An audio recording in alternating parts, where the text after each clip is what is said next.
Aux commandes de ce samedi pour cette autre livraison des faits de société et des faits divers sur Spectrum de télévision, André Totoum, assisté pour la circonstance par Armel Pendieu. Madame, Monsieur, bonjour. Et si nous commencions cette livraison avec cette opération coup de poing menée ce jeudi par le gouverneur de la région du littoral. C'est dans le cadre du programme Hygiène et Salubrité, la voie la plus autorisée de la région à coordonner un exercice au niveau de Yassa. Cet exercice consistait donc au déguerpissement des emprises occupées anarchiquement par les commerçants. Les précisions, c'est dans ce reportage.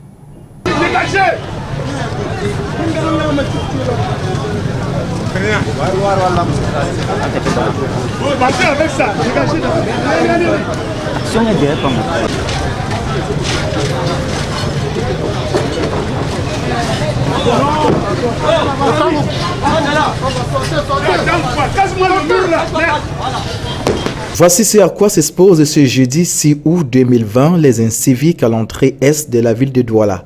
Nous sommes au lieu dit Total Colbon dans le 3e arrondissement. Ici, le message est clair, il faut libérer les emprises. Cet espace tient lieu de dessert pour le complexe sportif de Japoma. Aux commandes, le gouverneur de la région du littoral. Nous avons tenu à commencer par le lieu où l'incivisme voulait déjà faire son lit à Total Colbon en allant vers le stade. Vous constatez avec moi que c'est une nouvelle route qui a été ainsi faite et qui n'a même pas encore eu le temps d'être inaugurée, que les populations créent déjà des marchés ici et là.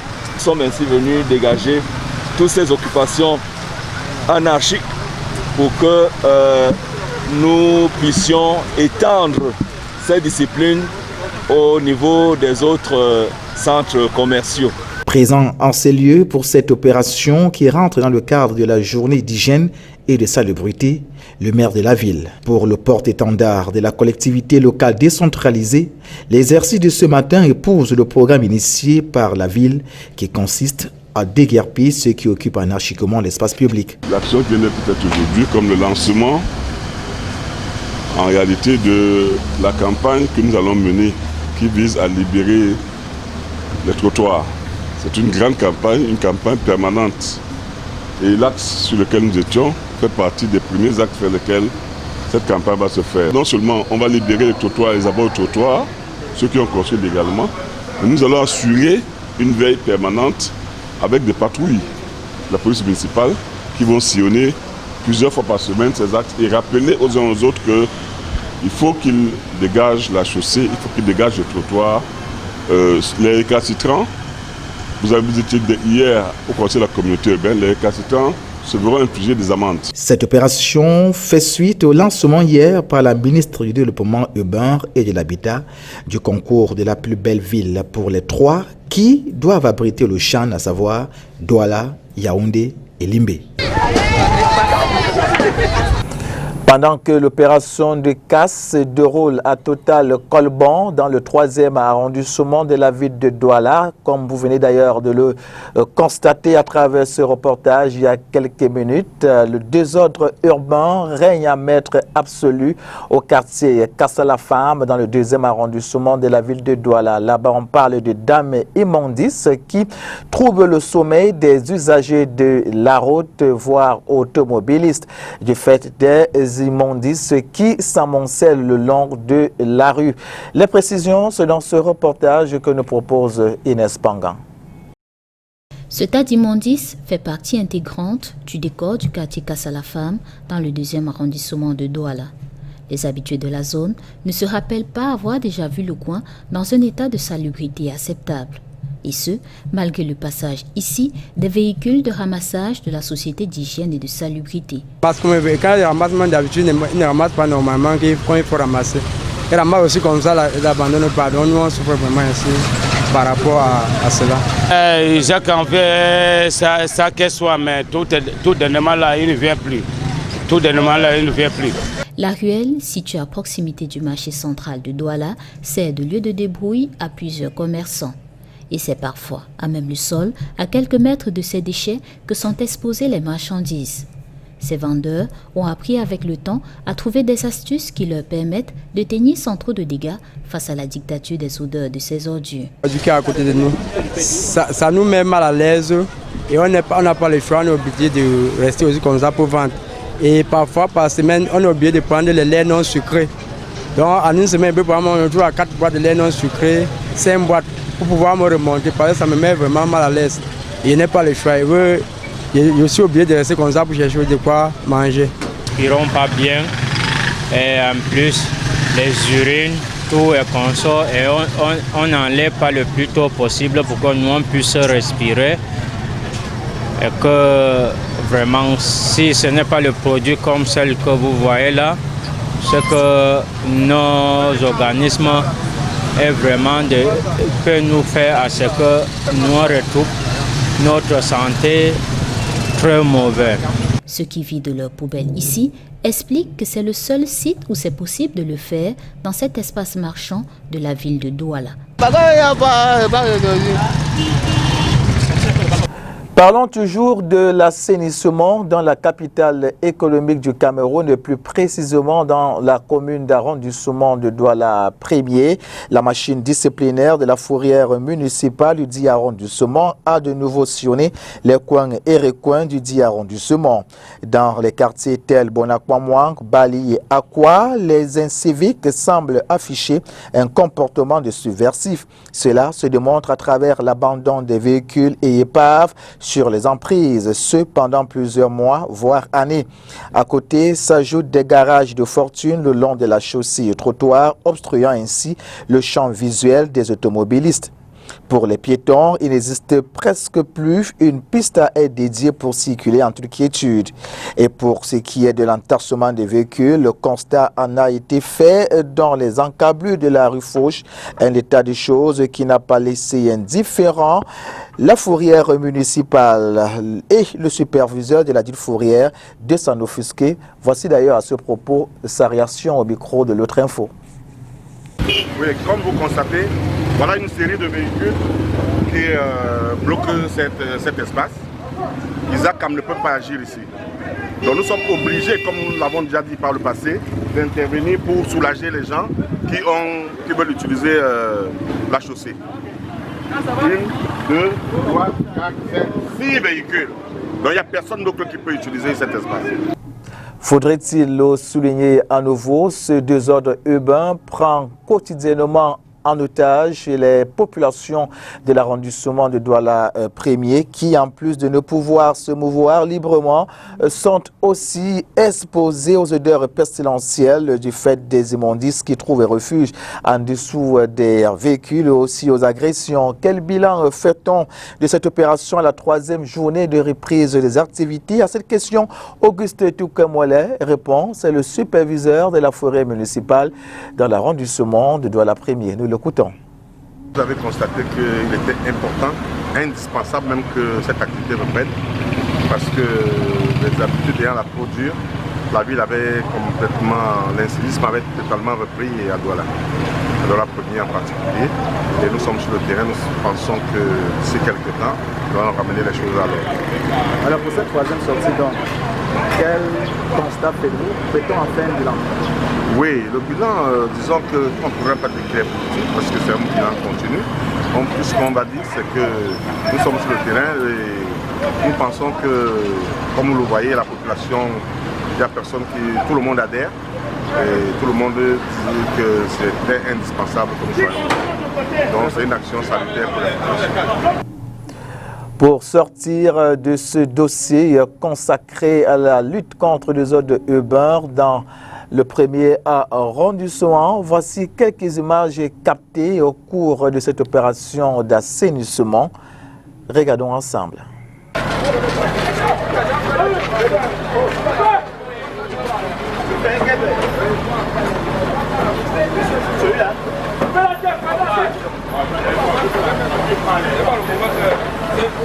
Donc la laverie est devenue une galère.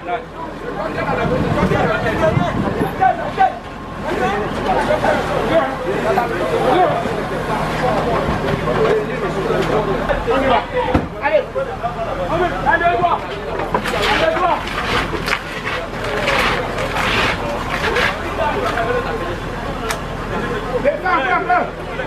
Le derrière.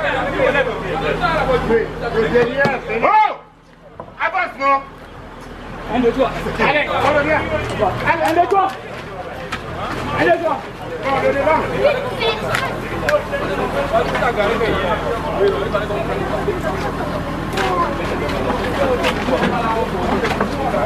Encore. C'est bon. Mettez-le.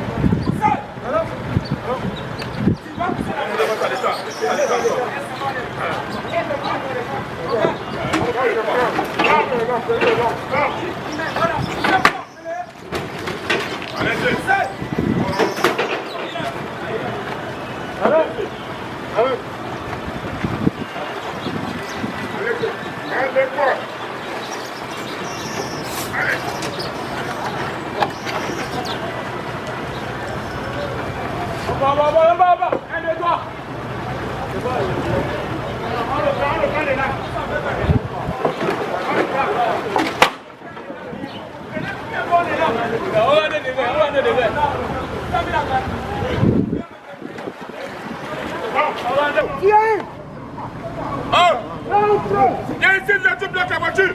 C'est qui ça? Viens comme ça, mets-toi ici.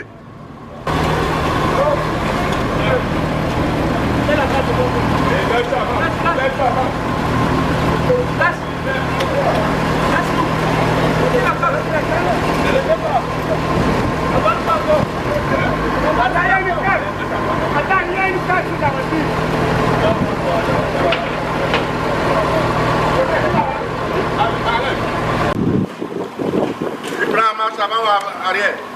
Pas derrière, pas derrière. Si c'est ouvert, on peut sortir. Évaluez la portière.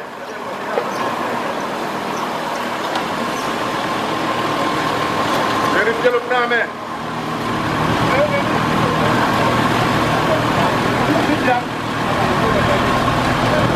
Oh! Descendez.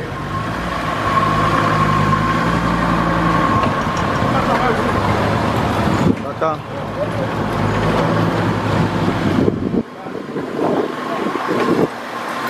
Basculez la voiture. Hein? D'abord, la roue. Hein? La roue. Oh!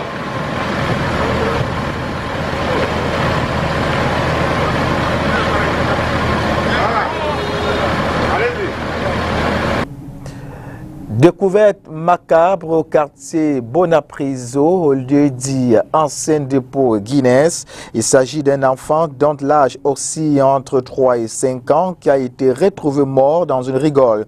Le corps a été aperçu par un riverain très tôt le matin alors qu'il se soulageait. Aussitôt, il a alerté l'entourage et les forces de l'ordre et de sécurité. Jusqu'à ce jour, on ignore encore ce qui s'est passé, tout comme l'identité de celui qui a commis cet acte on ne peut plus ignoble. Écoutons à présent la réaction d'un riverain. Vraiment ce matin, quand je venais, juste au bout à l'entrée derrière moi, là où il y a la caisse là, j'ai pris le couloir. Quand je prenais déjà le couloir, j'ai vu aussi quelqu'un qui venait en face de moi, juste derrière vous là. Bon, j'ai eu envie de faire pipi. J'attendais, j'ai laissé le temps passer que ce monsieur me traverse pour que je puisse faire pipi. Donc quand ce monsieur me traverse, je m'arrête donc pour descendre ma fermeture voulant faire pipi. C'est là où je vois qu'il y a un corps, le corps d'un enfant, j'étais dans la rigole. C'est là où je vois le corps d'un enfant, j'étais dans la rigole. J'alerte donc les gens du quartier et puis nous sommes à ce stade où vous voyez là. Fin de parcours pour des hors-la-loi spécialisés dans le vol des gros engins. Ils ont été arrêtés à l'ouest au lieu dit Baganté alors qu'ils tentaient une opération. Ils ont été présentés à la presse ce jeudi à Yaoundé par la gendarmerie nationale. Plus de précisions dans ce reportage de Mireille Siabdié. Un réseau de malfrats démantelé. Ces derniers sont spécialisés dans le vol d'engins sur les grands axes routiers au Cameroun. Leur dernière moisson, ce catépilla transporté par un porte-char dit de location récupéré par les éléments de la gendarmerie nationale. Les faits remontent au 25 juillet 2020. Le 25 juillet 2020, aux environs de 9 h, nous avons été saisis par le commandant de compagnie de gendarmerie de Baganté qui nous informait de ce qu'un engin a été volé à la société chinoise chargé pour la réalisation du tronçon routier Banganté-Bafoussam. Aussitôt reçu cette information, nous avons rendu compte à la hiérarchie qui nous a instruit d'aller immédiatement sur le terrain renforcer nos patrouilles afin de mettre main sur l'engin nouvellement volé à Banganté. Une fois le matériel volé, ceux-ci ont vite fait de trafiquer tous les documents représentant l'identité de l'engin et ont soi-disant revendu celui-ci tantôt à 55 millions, tantôt à 5 millions. Pourtant, l'entreprise chinoise Chek l'a acquis à 292 millions de francs CFA. Disons que c'est vers Komotou, récemment, juste avant la traversée du pesage routier, que ces hors-la-loi sont interceptés. Au bout d'une première enquête, voici ce qui en ressort. L'engin a été dérobé dans le but d'être vendu à un particulier qui n'a pas d'affinité avec la société chargée de la réalisation du tronçon routier Banganté-Bafoussam. La destination de l'opération du détournement de l'engin était Yaoundé, après Yaoundé, Douala. Parce qu'il y avait des équipes qui sont venues de Douala et d'autres équipes qui attendaient l'engin à Yaoundé. Au cours de notre enquête, nous avons pu mettre main sur le véritable mise en cause qui est M. Ko Luc Richard Dipanda. Pour l'instant, c'est au total 9 personnes qui sont entre les mains de la gendarmerie nationale. Un vol d'un tout autre genre qui mérite d'être porté à l'attention du grand public. Et c'est l'occasion pour nous de rassurer toute la population, et les uns les autres, sur le fait que la toile de la gendarmerie nationale est résolument étendue. Et nous travaillons au quotidien pour traquer les malfaiteurs de tous bords sur la route et dans les quartiers. Nous faisons non seulement la police de la route, mais nous faisons aussi et surtout dans le contexte qui est le nôtre, la police en route. Donc nous remercions le haut commandement qui a mis à notre disposition dans le cadre de cette enquête particulière tous les moyens pour que nous puissions nous déployer à Yaoundé, dans les périphéries, à Douala, à Banganté, pour traquer les mises en cause. Dans cette affaire, l'enquête se poursuit. Difficile de parler de toilettes publiques dans la ville de Douala, capitale économique du Cameroun, parce que presque inexistante. Les usagers de la route usent de stratagèmes pour se mettre à l'aise. Qu'en est-il des tournes d'eau et des ventes importées? L'équipe de l'Autrefaux a effectué une descente sur le terrain. Et regardons plutôt ce reportage pour mieux comprendre.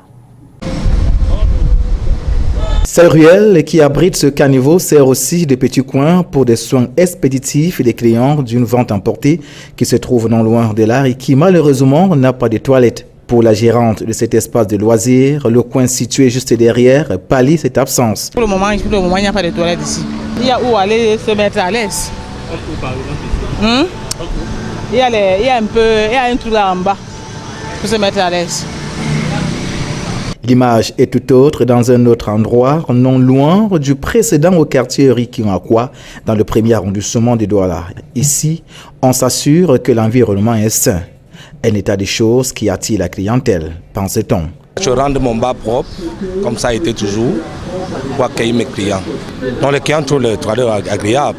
Là où on doit boire et jeter ce qui est gâté. Raison pour laquelle il faut toujours avoir les toilettes. Il n'est plus un secret que la ville de Douala, capitale économique, a mal à ses toilettes publiques. S'il en existe celles qui sont mal entretenues du fait de la négligence et incivisme des usagers, il reste qu'il en existe qui sont bien entretenues. Exemple, ce tourne d'eau situé au quartier Akwa. Les clients y accourent parce qu'il y a un service hygiénique relativement appréciable. C'est bien propre, on prend vraiment soin, on met les produits et puis bon, ça se passe très bien. Tout compte est fait, se mettre à l'aise dans une toilette dans la ville de Douala lorsqu'on n'est pas chez soi est comparable à un chemin de croix. What about having a tour to Kumba where local authorities got to the field so as to seal shops at the Kumba market? This comes after Amba boys have been imposing ghost town to denizens of that part of the country on Mondays in order to put an end to what local authorities call vandalism perpetrated by outlaws. They decided to seal the shops of traders who abide by that order.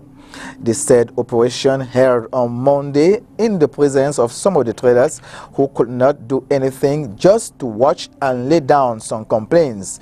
Here comes the reaction of some traders. They speak in a common language called Pidgin. For the condition, if I try for Barombi and if for trek, let's don't really trek. For say my rich here, for say I've even we don't open store sing money now. No man can go to the today. Because if you open the store, they put it they can't buy, they no come. Any man to the fear in life, I will need security. Not the time will come up from our houses, trek carry and then even person to say can buy from we, you know this. So I know some is not some best solution. No Okada working. No taxi working. How can the customers come and buy? There's no way because now those Okadas and the taxis and the sales as the bring passengers will sell, but none of them need to operate. So how go do sell? Government offices they not open. They follow na traders. They want more do how? Them they get salary from month end. Every month end they get they on salary. Then when who do how? More feed one family how they can lock stores them. Why they not open? Go for station everywhere they lock. Go for banks everywhere they lock. Why? So now we lay people down so far. Then work as security everywhere. So maybe we do how? More can they kill we? The earlier they solve the problem, the better for all we.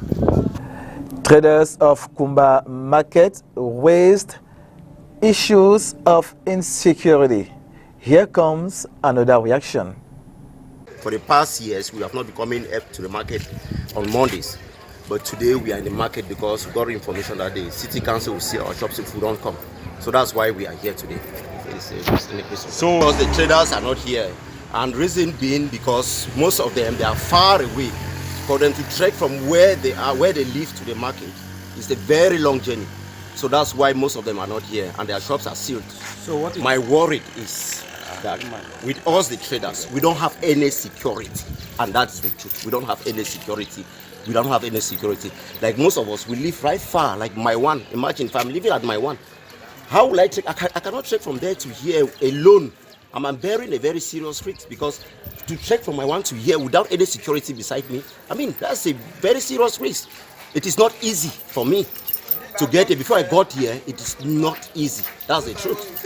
For the mayor of Kumba, sanctions will be taken against those who will not open their shops on Mondays. Let's get the reaction of the city mayor of Kumba, Victor Ngonkele.